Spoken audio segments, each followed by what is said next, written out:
Hey, it's Dr. William Lee, physician, scientist, and author of the book Eat to Beat Disease.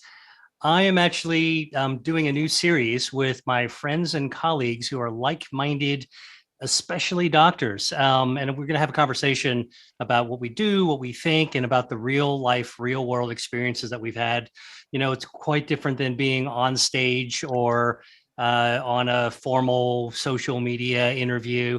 And today I'm joined by my good friend and colleague, Dr. Naidoo, who is a Harvard professor of psychiatry who has really a founder of nutritional psychiatry, and she's the author of a book that you can see in the background there called This Is Your Brain on Food.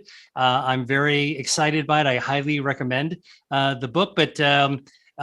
And what I want everyone to know is that this is really kind of like for people who are watching and listening, you get to be essentially a fly on the wall, listening to two friends and colleagues who are doctors who care about food and health, just have a conversation.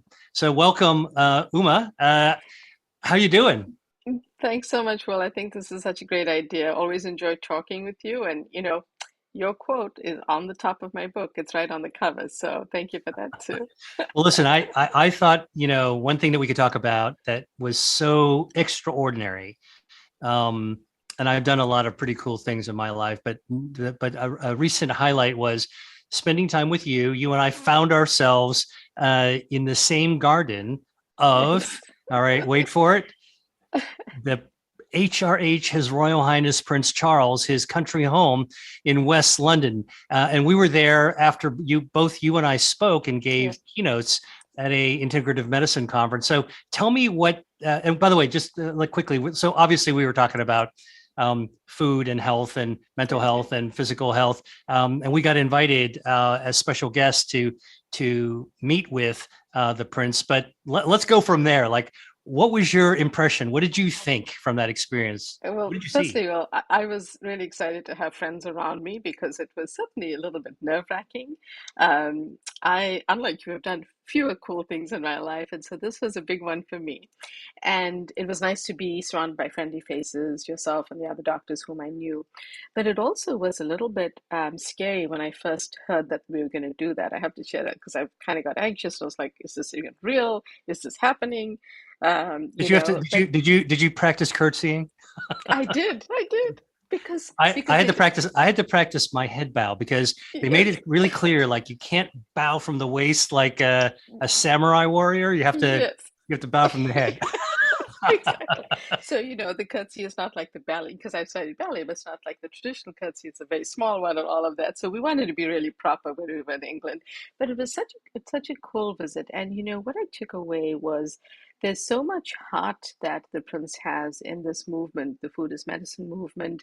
He came across as very engaging and sincere and soft-spoken, as he does, I'm sure, on media appearances. But in conversation with him, I felt like he was listening and hearing what we each had to say. So I thought it was a wonderful conversation around, his kind of dining room table and served tea and coffee. I just thought it was super elegant and so much fun. You know what was so cool? So just for everyone listening, so we met in the morning Yeah, at his residence, and we waited outdoors in a space that the had this garden. Yeah, gardens around it. yeah, But those were like the mini gardens. The real yes, gardens the we mini got to see gardens. after the meeting. Yeah, And I don't think any of us knew what to expect. We were there with some yeah, other, well-known friends and colleagues like Dean Ornish and and others, David David Perlmutter, Perlmutter. Yeah, and Tim Spector. and Tim Spector. Yeah, Uh, and I think that what was really interesting is when we got all shuttled into the yes, home, and I didn't know to call it. Is it a house? Is it a palace? correct. Like it wasn't We had exactly no a idea. little country home. It It, wasn't tiny. It it was was definitely it not was tiny. huge. Um, we went in almost through a side door, Yeah, and then quickly like went through where it looked like the butler would go, whatever, and then we were boom in his dining room in this huge dining room. Yeah, yeah, and big wooden table. very elegantly done, but not over the top. It wasn't like a But over the museum. It top. was it It was wasn't. It comfortable. was homely. It It was, was but very home. it was very homely because I noticed like the beautiful bone china and the way that it was laid out. It was just very elegant without being showy or over the top, and set so nicely for us to have a cup of tea or coffee. except for But the except for the except for the formal royal nameplates in yes, the front of name our plate. assigned seating. So we knew where to sit. But the other thing I noticed is that his seat. So first I was wandering around with all of us. We were kind of trying to find our places, and there was one seat which had a cushion, right, and that was his. That was his seat. It was sort of interesting, and yeah, it was definitely a bucket list moment. And I think it was really a great honor, and I was so happy to share it with good friends and colleagues like yourself.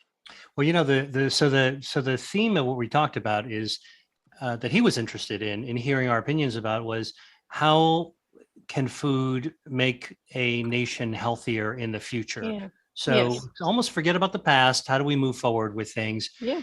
And what I loved about the opportunity is that each of us got a chance to present our own point of view, but then we all Mm. jumped in and he jumped in quickly and we Yeah. really wound up having a conversation. There was a little bit about, there was a little industry bashing, like, oh, all the bad guys that are out there. But I think for the most part, what everybody focused on was, this very positive future. If we all Yeah. ate in ways that were more responsible to our bodies and our community and Yeah. our planet. That is absolutely correct. And I think that there'll be potentially some good work that'll come out of kind of getting really wonderful experts together who can have that conversation. So I'm looking forward to that as well.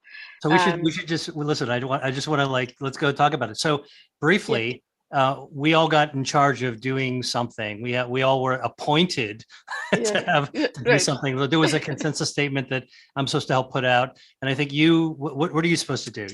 So what we want to do is produce. The prince shared with us that he had created a guide, or he had worked with others to create a guide for farmers, but that it was super helpful. And William, at the Harvard School, TH School of Health, Public Health, they produced something called the Harvard Healthy Eating Plate. That has also gotten dinged, by the way. It's no project or that we produce is ever perfect. Everyone has an opinion. I respect that. I think nutrition is about conversation to move the food as medicine movement forward. But it sort of was an idea of how do we either create a graphic or a pamphlet, as they call it in England, for people to kind of look at what healthy foods are. Because remember, you and I know 200, 300 different foods and the causes and all the bio mechanisms behind it.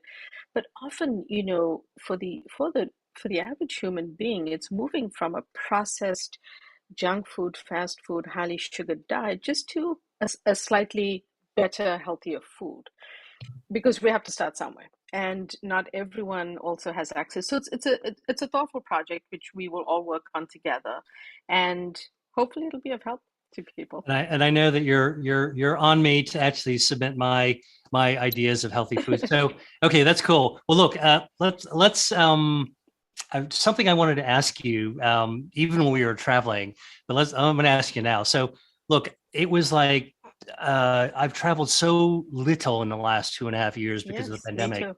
and then all of a sudden, here we were, in London together. And so, what's one memorable thing that you Mm, ate? And I don't care if it's healthy or not. You can just talk about it. Like, but what was yeah, something that you ate that was memorable? Like, I always think when I travel, when I come home, I yeah, love to talk about something amazing that I actually had. So, yeah. what was some real life experience that you had for food that you S- can remember? So I have two. I have one Okay, healthy and one unhealthy one. So let me right. start with the fun one, which is the unhealthy one. William, one of the things I grew up as a child, I grew up in South Africa, and one of the things that's different is donuts are made differently compared to American donuts. There's sort of a different batter that you use, and they are filled with actual whipped fresh cream, sort of dairy cream, unlike say a cream donut that you have in the United States. And someone in my family procured these treats that we used to have as kids because they also made in the UK. So that was the unhealthy one because of course the donut was deep fried. Of course So, it had so the how big is it? How big is it? it's actually because it's the UK, it was probably a much smaller Okay. version, and it's almost like a an oblong. It's not the round donut. That's the other thing that's different. The shape is different, and so that was super delicious and really took me back to positive memories of my childhood and tasting that. But And that also the difference, and that yeah, counts too, right? I mean, that basically, counts. Those I happy always talk. moments count. I just hearing you talking about it, Uma, Hmm. makes me happy because Yeah, obviously that brought you back to your childhood, and it's something that gave you yeah. joy, It right? gave me great joy. I enjoyed it. We each had one. And remember the other thing, I'll just interject this, is that portion sizes are so different in the UK. William, I'm sure you noticed that as well. But so the donut was much smaller. It was delicious.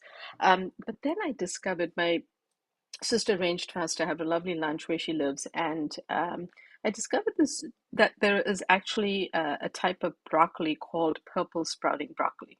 What's it And called? I've purple sprouting broccoli, Oh, and it actually was actually developed by a farmer in the UK. okay, And I initially thought it was, you know how we you can get cauliflowers in different colors, okay, yeah, um, and you do actually get a purple cauliflower. It's not that, even though they're the same family technically of cruciferous vegetables. This is actually a beautiful. It really is looks like a broccoli stem, and like it you see. this. That's right. It looks exactly like that. And so, if you imagine those, pieces of broccoli in a delicious Wow. dish, they were so beautiful and How such a how rich how were color. how were they cooked? So what they had done, they actually had steamed them first, and then they sautéed them in just some simple garlic, olive oil, and light spices because it was sort of a side dish. But when I saw this, I was like, this is, I thought they were bluffing. I thought for sure this is, purple cauliflower. No, no, it's actually a real thing. So then I read up Purple about it. purple broccoli. So it's purple broccoli. It's actual purple broccoli, and it grows in the UK. I think it was found by, or maybe the seeds were developed by a farmer in the UK, and you can't get it many places of the world. So I'm trying to track down a place. I believe California may have some. I've never tasted that in California. Do you know if it? I mean, maybe you don't, but I'm Yeah, looking at it now and I'm yeah, thinking if it's purple, it probably yeah. has anthocyanins. I'm guessing that it has anthocyanins. So right now, I'm trying to find if there's any, of course, being nerds as we are, the rest of our lives, I'm also trying to see what scientific, backing there is, just to I'm gonna what studies exist, because it's been around, but it doesn't, certainly on the east coast of the U.S. it doesn't exist, um, and from looking, I think it might be available in California. So if I find a source, I'm going to share it with you so you we can gotta let both me try know. it. Yeah, definitely let me know. And for everyone listening, anthocyanins are bioactive. They're found in many plants and vegetables. They're in blueberries, they're in purple potatoes, and they activate a lot of our body's health defenses. They're good for the microbiome. They affect cardiovascular system. So, Mhm. um, anytime you see something purple, which is a royal color, by the way, Yes, yes, it is. it actually means that there's something distinctive about it. Well, About that's it. great, Yeah. awesome. I didn't really know about purple broccoli, but now I'm going to look into it as well. And I'm going to try to find us a source volume. The other thing is that they're rich in sulforaphanes, right? So those are Yeah. cauliflower, broccoli, Brussels sprouts. These foods are rich in sulforaphanes, which are excellent antioxidants, especially for gut microbiome. So it's lovely when food is so beautiful, delicious, as well as healthy. So I definitely want to figure out how we can get some. So you had a donut that brought you back to childhood and joy. You had purple sprouting broccoli, which sounds awesome. Now you've got my mind clicking along, thinking about it. So let me tell you what I did. So I wasn't very adventurous when I was in the UK, although I did actually have a lovely baby beet salad Oh, that was on a bed of yogurt that had mm. been scented with cumin. Oh, And so delicious. it was That goes very well. Yeah, delicate. yeah. It was delicious. And it was, like I could have had that just as my main dish. It was Yes. so delicious. And beets are super healthy because they're rich in nitrates and they help your cardiovascular health, right? That's right. A So lot of people so don't know they like this. actually, yeah, they A lot help of people don't your know this, but basically, vasculature. when you Yeah, chew beets, the yeah, nitrogen in the soil interacts with the microbiome on our tongue. So our healthy tongue bacteria, nobody thinks about your tongue. You might brush your teeth, or yeah. brush your No one tongue. thinks about the oral microbiome, but Yeah. So it's sort like of forgotten. Yeah, so the tongue, if you take a look at a big magnified picture of the tongue, right, like electron microscope, it would look like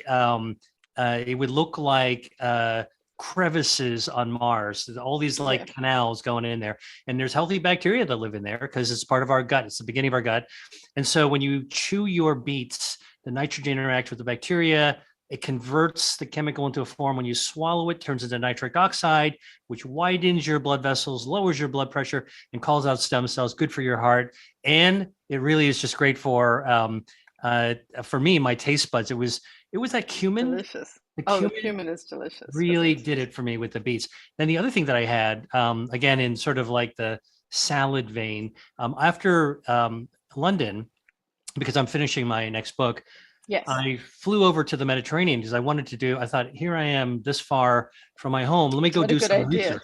Yeah. So I literally flew into the Mediterranean. I was in Greece, and I went to a village, and I started to eat what people were eating in the village in order to be Yes. able The to local foods. Yeah. literally walk the walk. So I wasn't just talking about it or writing about it. And I'll show you one of the first things I had that was absolutely delicious. I got a picture of it right here. Check it out. Oh, This that's beautiful. is That's a beautiful. real Greek salad. I want to tell you what's in That's it. the traditional. That's a traditional Greek salad made That's a in real Greek Greece. salad. So Yes. cucumbers. These are tomatoes from a volcano. So they're super concentrated and sweet. They have a ton of lycopene in them. They just explode with sweet flavor in your mouth. Um, Red onions, which actually are good for Mhm. your metabolism. They can actually help you lose weight. Sliced up. There was some goat cheese, feta cheese made with goat's milk, which I enjoyed. I didn't have too much of it. There's four little cubes here. Mhm. Mhm. Um, a ton of fresh mountain oregano. Oh, Like, yes. Yeah. you I know, love and oregano. it, Yeah. like when you buy spices in a grocery store, Mhm. they've already lost a lot of their fragrance because who Mhm. knows how Mhm. long they've been picked. Mm. These, man, you could smell that Fresh. Yeah. the You oregano could. from Yeah. from the other side of the room.